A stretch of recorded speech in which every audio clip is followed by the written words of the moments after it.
이 시간 하나님께서 우리에게 주시는 말씀은 창세기 11장 1절에서 9절까지의 말씀입니다. 제가 보는 성경으로 구약 13쪽입니다.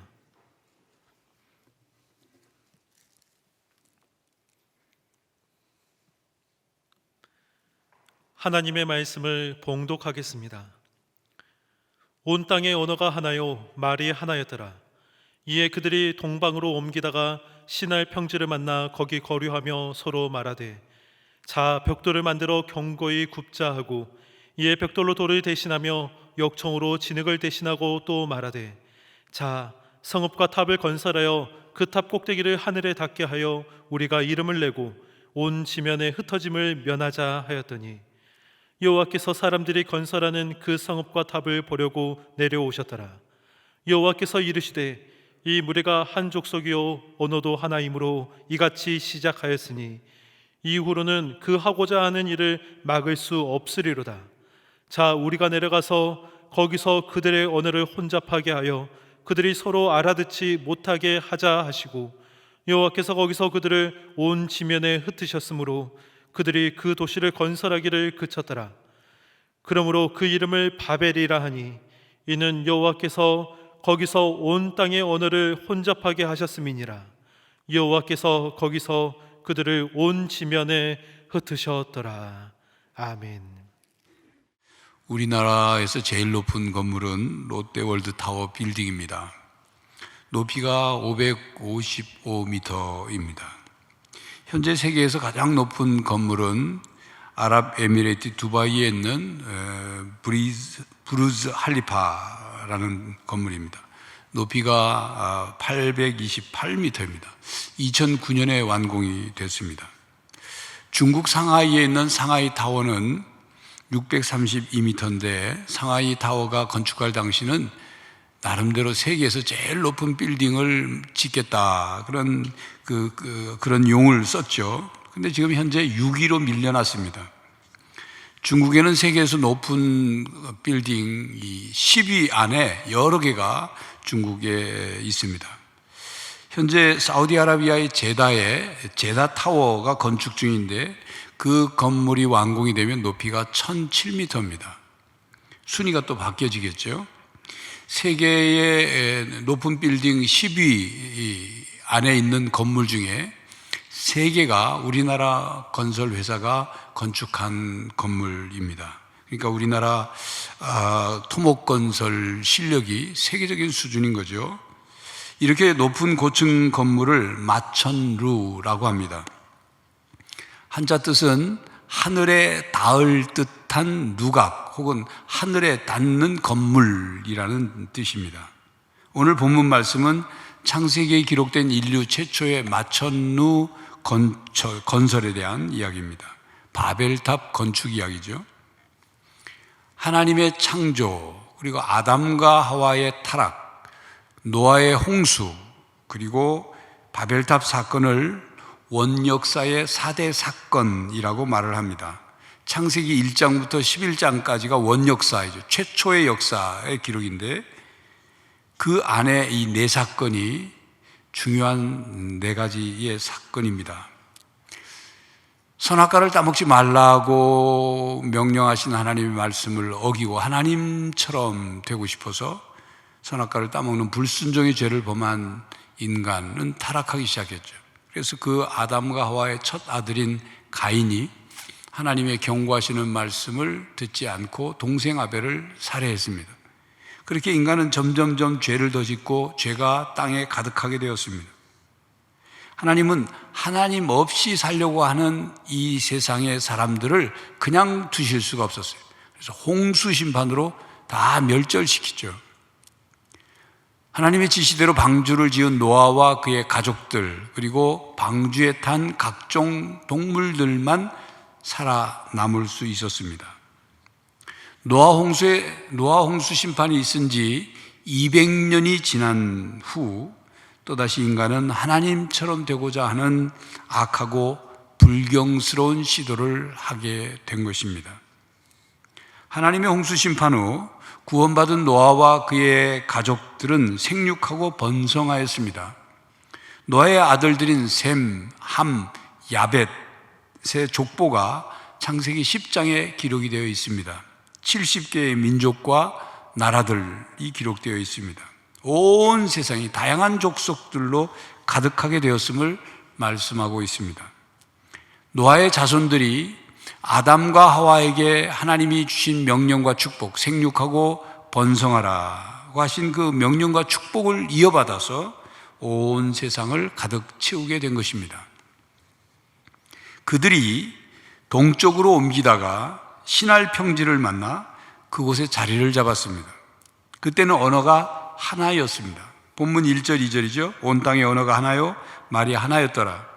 이에 그들이 동방으로 옮기다가 시날 평지를 만나 거기 거류하며, 시날 평지에 이르러서 거기에 자리를 잡고 정착을 하였습니다. 그 성착한 사람들이 이제 이렇게 말을 했습니다. 3절, 4절이죠. 서로 말하되, 자, 벽돌을 만들어 견고히 굽자 하고, 이에 벽돌로 돌을 대신하며 역청으로 진흙을 대신하고, 또 말하되, 자, 성읍과 탑을 건설하여 그 탑 꼭대기를 하늘에 닿게 하여 우리 이름을 내고 온 지면에 흩어짐을 면하자 하였더니, 그들은 흩어지는 것을 불안하게 여겼던 것입니다.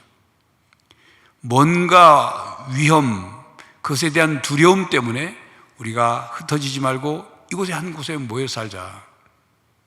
흩어지지 않기 위한 방법으로 성읍과 탑을 건설하고자 했던 것입니다. 자기들이 할 수 있는 능력과 방법을 다 동원해서 성읍과 탑을 건설하여 한 곳에 모여 사는 것, 이것이 그들의 살 길이라 생각했던 것입니다. 그들이 한 말을 정리하면 이렇게 정리할 수 있습니다. 우리끼리, 우리를 위하여 꼭대기가 하늘에 닿는 탑을 건설하자입니다. 시날 땅에 정착한 사람들이 형성한 공동체의 특징은 하나 된 마음이었습니다. 통일된 마음이죠. 서로 말하고 의견을 얘기하고, 그리고 함께 뭔가를 계획하고 그 계획에 따른 목표를 정하고 목표를 위해서 한 마음이 돼서 열심을 다해서 서로 협력했어요. 한 마음이 된 거예요. 의견 일치가 된 거죠. 자, 여러분, 사람들의 마음이 하나가 되고 의견이 하나가 되고 한 마음으로 목표를 이루어 가는 것, 얼마나 보기 좋습니까? 갈등이 일어나고 분열하고 찢기는 것, 그래서 사람들이 서로 원수처럼 살아가는 것, 그거 얼마나 안 좋은 일이에요. 그런데 그들은 한 마음이 됐으니 얼마나 좋아 보입니까? 그런데 그것이 잘못된 것입니까? 그들이 하나님이 기뻐하시는 일, 하나님이 명령하신 일, 하나님이 복 주실 일, 그 선한 일을 위해서 그들이 마음이 하나가 되고 의견이 하나가 되고 목표를 정하고, 그래서 그것을 위해 한 마음이 돼서 열심히 했다면 그건 정말로 좋은 일입니다. 그런데 그들은 그렇지 않았습니다. 하나님께서 홍수 심판으로 이 세상의 죄악을 깨끗이 씻고 새롭게 이 세상을 이제 만들어 가시려고 하는데, 그들이 다시 하나님을 대항하는 일에 한 마음이 된 것입니다. 그렇다면 성읍을 건설하고 탑을 쌓는 것이 죄악입니까? 만약 그런 거라면 오늘날 이루어지는 모든 건축 행위는 다 죄악이겠죠. 그런데 아닙니다. 건축이 왜 죄입니까? 인간의 노력으로 건축하는 것이 나쁜 일이거나 죄악이 아닙니다. 인간의 능력을 최대한도로 발휘해서 과학기술 발전을 이루어가는 것, 그것이 죄악이라고만 할 수 없습니다. 더 개인적으로 적용해서 말하면 땀 흘려 일하고 부지런히 일하고 자기를 개발하고 또 실력을 발휘해서 어떤 분야의 전문가가 능력자가 되는 것, 그걸 죄악이라고 말할 수 없죠. 중요한 것은 하나님이 함께 하시느냐입니다. 능력을 발휘하고 땀을 흘려 일하는 것이 하나님의 뜻에 합당하냐입니다. 다른 말로 무엇을 위한 노력이며 무엇을 위한 열심이며 무엇을 위한 행위냐입니다. 또 다른 말로 누구를 위한 것이냐입니다. 인간을 위한 것이지만 하나님을 위한 것이 아니라면 그것은 하나님께 반역하는 일이 될 수 있습니다. 인간을 높이기 위해 하나님 앞에 교만한 것이라면 그것은 하나님께 죄를 범하는 것입니다. 문제는 인간이 하나님의 뜻을 전혀 개의치 않고 스스로의 능력으로 한계를 초월하여 인간의 이름을 떨치려는 오만이 문제입니다. 4절에 보면 그들은 탑을 건설하여 그 탑 꼭대기를 하늘에 닿게 하자 했습니다. 그리고 우리 이름을 내자고 했습니다. 그렇게 해서 온 지면에 흩어지는 것을 흩어지지 않도록 하고 탑을 중심으로 모여 살자 했던 거죠. 이것은 단순히 초고층 탑을 건설하는 것이 아닙니다. 스스로 높이기 위함이죠. 그들은 불안과 두려움을 극복하기 위하여 하나가 되었고 하나님의 명령을 거역하며 하나님처럼 높아지자고 한 것입니다. 그러니까 바벨탑을 쌓는, 건축하는 목적이 무엇이냐? 바벨탑의 용도가 무엇이냐? 바벨탑을 다 쌓아서 완공한 후에 어떤 결과를 원하느냐를 평가해 볼 때 그들은 하나님께서 주신 사명을 위해서 그렇게 수행한 것이 아니라 자기들을 위한 잘못된 사명을 수행하기 위해 이를 도모했던 것입니다. 하나님께서는 아담과 하와에게 생육하고 번성하여 땅에 충만하라 축복하며 명령하셨습니다. 이 축복은 홍수 심판 이후에 노아와 그의 가족들에게 다시 하나님이 또 선포하셨습니다. 창세기 9장 1절에 보면 하나님이 노아와 그의 아들들에게 복을 주시며 그들에게 이르시되 생육하고 번성하여 땅에 충만하라. 하나님은 노아와 그의 가족, 그의 자손들에게 새롭게 하나님의 창조 계획에 맞게, 그 질서에 맞게 살아가도록 하기 원했었던 거죠. 이 축복과 명령 속에, 생육하고 번성한 땅이 충만하는 이 축복과 명령 속에는 온 인류가 한 곳에 모여 사는 것보다 온 세계로 흩어져서 자연과 조화를 이루며 하나님의 창조 계획과 뜻을 잘 실천하며 살아라, 그런 명령과 축복이 담겨 있는 것입니다. 하나님이 만드신 온 세상을 돌보고 다스려야 할 책임이 인간에게 있습니다. 인간은 하나님으로부터 바로 그 사명을 받았어요. 온 하나님이 만드신 세상을 잘 돌보고 다스릴 사명을 받았습니다. 그러므로 사람들이 신할 땅에 이르러서 더 이상 이동하지 않고 그곳에 자리를 잡고 그곳에 모여 살기로 하고 탑을 쌓고자 한 것은 하나님이 만드신 세상을 돌보고 다스리라는 하나님의 명령을 거역하는 일이며 또 하나님의 축복에 반역하는 행위였습니다. 그러므로 인간의 안전과 욕망을 위하여 하나님께서 축복하며 주신 명령에 불순종하는 것은 인간의 사명을 저버리는 것입니다. 잘못된 사명으로 바른 사명을 저버리는 것입니다. 여러분, 땅에서 높이 건축된 그런 건물을 올려다보면 감탄하게 되죠. 어떻게 저렇게 높은 건물을 지을 수 있을까? 인간의 능력이 참 대단하다, 이렇게 감탄하게 됩니다. 그리고 그 높이 솟은 건물은 그 앞에 우리가 서 있으면 위압감을 느끼죠. 그리고 위로 올려다보면 그 건물의 끝이 하늘에 닿은 것처럼 보입니다. 그러나 하늘에서 아래로 내려다보면 어떻게 보일까요? 하늘에서 땅 위로 높이 솟은 건물을 하늘에서 아래로 내려다보면 정말 대단해 보일까요? 땅에서 위로 바라볼 때처럼 그렇게 대단해 보일까요? 2007년 8월에 미국 교회探訪 시에 미국 일리노이주 시카고시에 위치한 시어스 타워 빌딩에 올라갈 기회가 있었습니다. 시어스 타워는 지상 108층이고 442m 높이입니다. 1973년부터 1998년까지 약 25년 동안 세계에서 가장 높은 그런 건물이었습니다. 시카고에는 높고 멋진 빌딩들이 참 많습니다. 시카고는 건축이 발달된 도시입니다. 아름다운 건물들이 많아요. 근데 그 시어스 타워 스카이덱 전망대에 올라가서 땅 아래를 내려다보면 그렇게 높이 보이던 아름답게 보이던 건물들이 어떻게 보이느냐 하면 너무도 작게 보여요. 아름답게 보이냐 하면 아름다움이고 뭐고 보이질 않아요. 그냥 납작하게 보여요. 위압감을 주는 건물로 보이냐? 그렇지도 않아요. 하늘에 닿냐? 아니에요. 위에서 보니까, 더 높은 빌딩에서 보니까 그 높은 빌딩들이 하늘에 닿은 게 아니에요. 그냥 땅에 납작합니다. 사람이 보기에도 그런데 하늘에서 인간이 건축한 고층, 초고층 빌딩들을 하나님이 내려다 보실 때 어떻게 보일까요? 땅에서 올려다 보면, 야, 어느 빌딩이 더 높냐, 누가 더 높이 세웠느냐, 뭐 이게 관심이고 이게 자랑이겠죠. 그러나 하나님이 보시기에는 그야말로 도토리 키재기일 뿐인 것입니다. 본문 5절에 하나님께서 사람들이 건설하는 그 성읍과 탑을 보려고 내려오셨더라. 하나님께서 탑을 쌓는 사람들을 보려고 내려오셨습니다.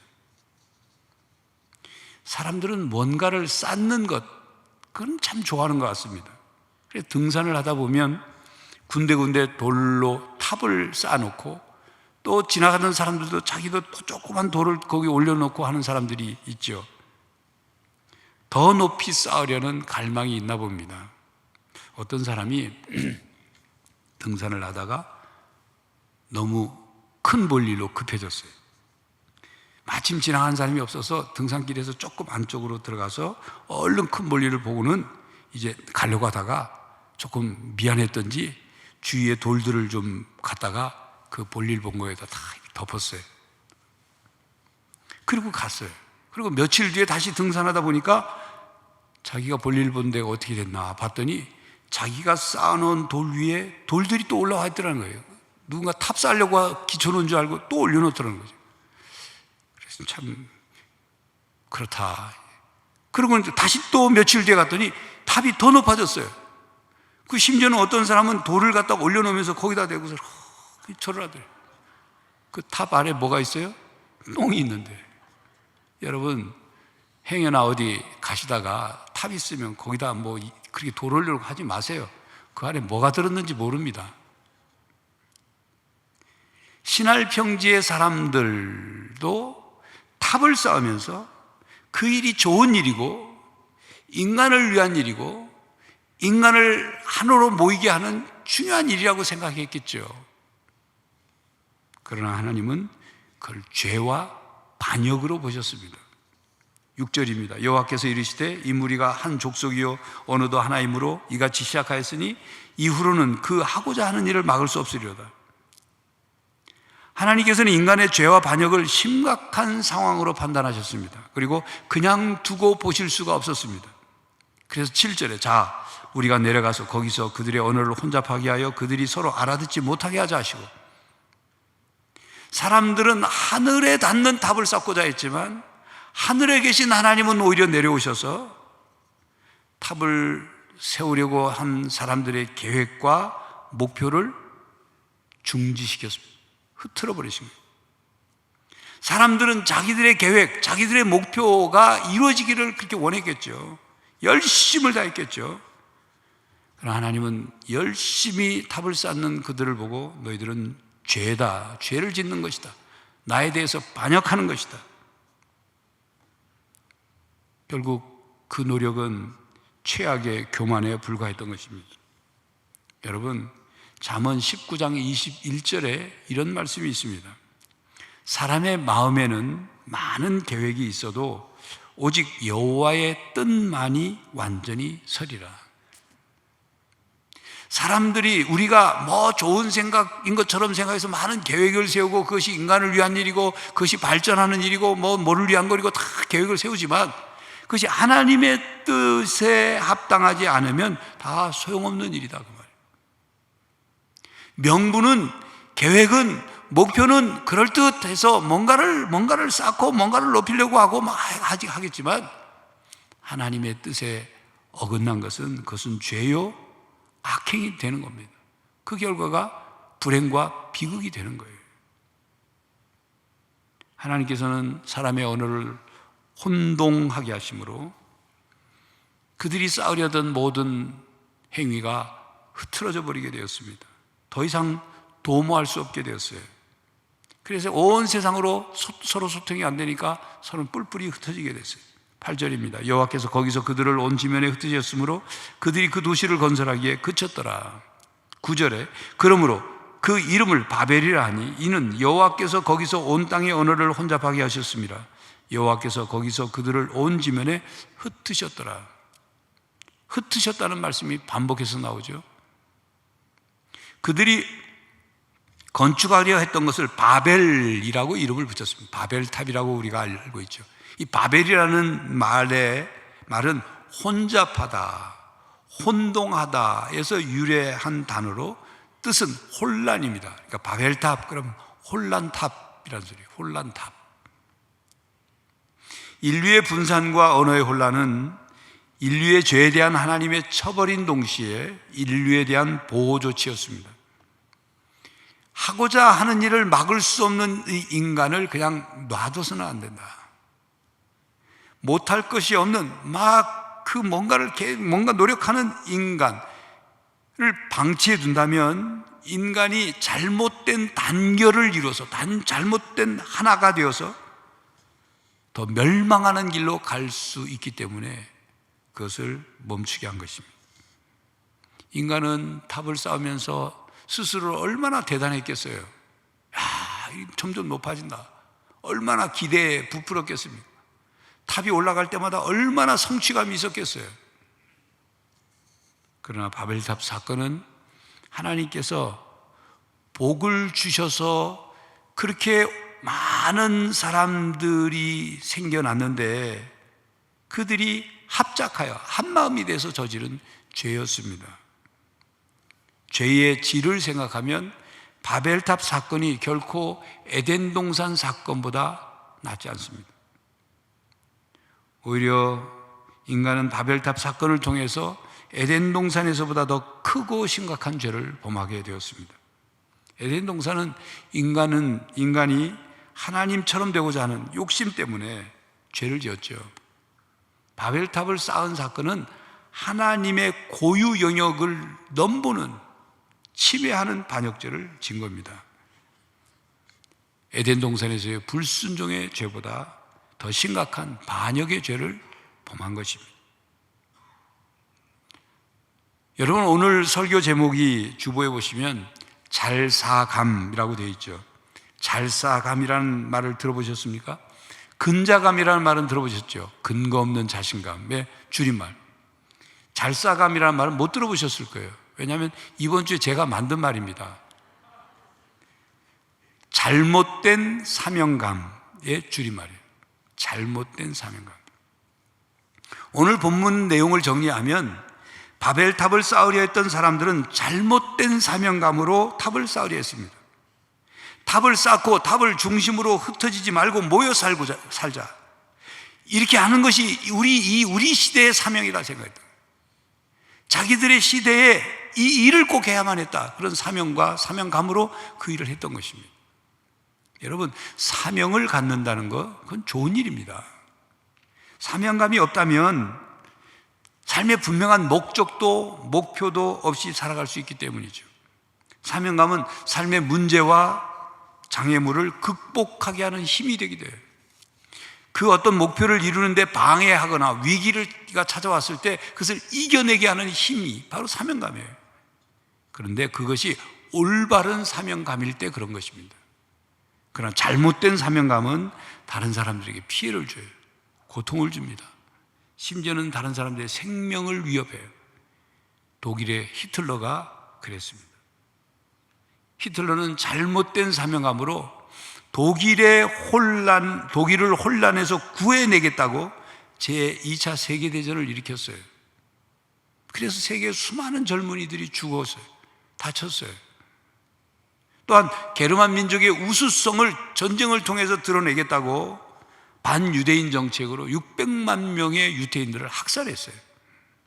세계 곳곳을 전쟁을 통해서 세계 곳곳을 폐허로 만들고 잘못된 사명감으로 인해 전 세계가 고통을 당해서 피해를 입었어요. 잘못된 사명감 때문이죠. 민족을 위해서 한 사람만 죽이면 이 민족이 평안할 수 있다, 안전할 수 있다, 유익할 수 있다, 그렇게 생각한 잘못된 사명감으로 대제사장과 장로들이 예수를 죽인 것입니다. 예수 하나만 없애면 우리 사회가 안전할 수 있다, 그런 사명, 자기들의 사명으로 한 거죠. 사도 바울이 회심하기 전 이름이 사울일 때 그는 살기 등등해서 교회를 없애려고 또 예수 믿는 사람들을 핍박하고 잡아다가 옥에 가두고 돌로 쳐 죽이는 일에 앞장을 섰습니다. 그렇게 하는 것이 나사렛 예수가 하나님의 아들이라고 하는 것을 그걸 없애는 거고, 예수의 부활은 거짓이고 예수의 복음으로부터 유대교를 지키는 것이라고 생각해요. 그것이 하나님을 위한 일이고 그것이 자기의 사명이라고 생각했어요. 그래서 그들을 핍박하고 없애버려야 한다는 일에 앞장을 서는 사명감에 불탔던 거예요. 그런 잘못된 사명감에 빗나간 충성심과 열심까지 더해지니까 이 감당이 할 수 없었던 거예요. 그런 사울에게 부활하신 예수님이 찾아오셨습니다. 부활하신 예수님을 만난 사울은 180도 바뀌게 됐죠. 잘못된 사명감을 배설물처럼 버리고 부활하신 예수님의 복음을 전하는 사명감으로 가득 차게 된 것입니다. 잘못된 신념과 잘못된 확신으로 무장된 잘못된 사명감은 마치 자살 테러처럼 위험한 것입니다.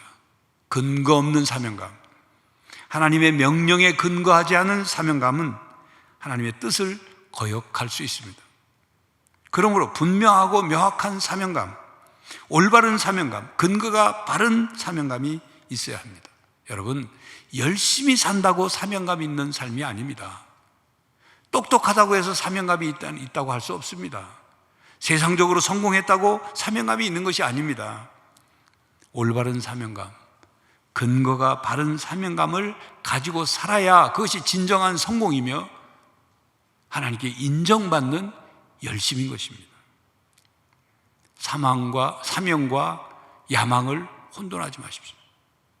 사명은 하나님의 명령, 하나님의 계획, 하나님의 뜻에서 나오지만 야망은 자기의 욕망에서 나옵니다. 사명은 하나님의 말씀에 근거를 두고 있지만 야망은 세상의 성공의 목표를 두고 있습니다. 그러므로 하나님의 말씀에 근거한 사명을 우리는 가져야 합니다. 하나님의 창조 계획에 반하는 것은 잘못된 사명감입니다. 그러므로 우리는 하나님을 위한 일인가? 하나님의 창조 세계에 기여하는 일인가? 하나님께 영광을 돌리는 일인가? 나의 삶이 세상을 선하게, 의롭게, 아름답게, 그리고 샬롬 상태를 만들고 있는지를 돌아봐야 할 것입니다. 오늘 본문 말씀은 우리들에게 이렇게 말씀합니다.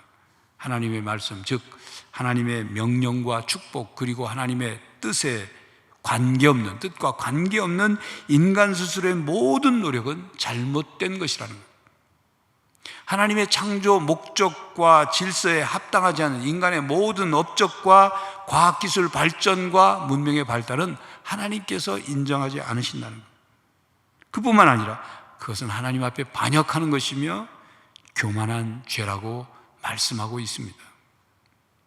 성도 여러분, 신할 땅에 이른 인류의 조상들이 하나님께로부터 받은 은혜를 한 마음이 되어서 하나님께 경배하고 또 하나님의 말씀에 순종하려는 계획을 세웠다면 얼마나 좋았었을까요? 성도 여러분, 하나님 앞에서 겸손하고 하나님의 말씀에 근거한 사명감을 가지고 생각하고 계획하며 이루어가는 성도들이 되시기를 간절히 바랍니다. 기도하겠습니다. 하나님, 저희들이 이 땅에 태어날 때 각각의 사명을 하나님이 주셔서 태어나게 하셨는데 그 사명을 하나님 말씀을 통해서 깨닫게 하시고 그 사명감으로 이 땅을 살아가게 하여 주시옵소서. 잘못된 사명감으로 인하여 나 자신과 또 나의 주위와 이 땅을 더럽히는 일이 없게 하시고, 하나님으로 인한 바른 사명감으로 이 땅을 살아감으로 하나님 앞에 성공적인 삶을 살게 하여 주시옵소서. 예수 그리스도의 이름으로 기도하옵나이다. 아멘. 성도 여러분, 하나님께서 여러분을 이 땅에 태어나게 하실 때 각자의 사명을 주셨습니다.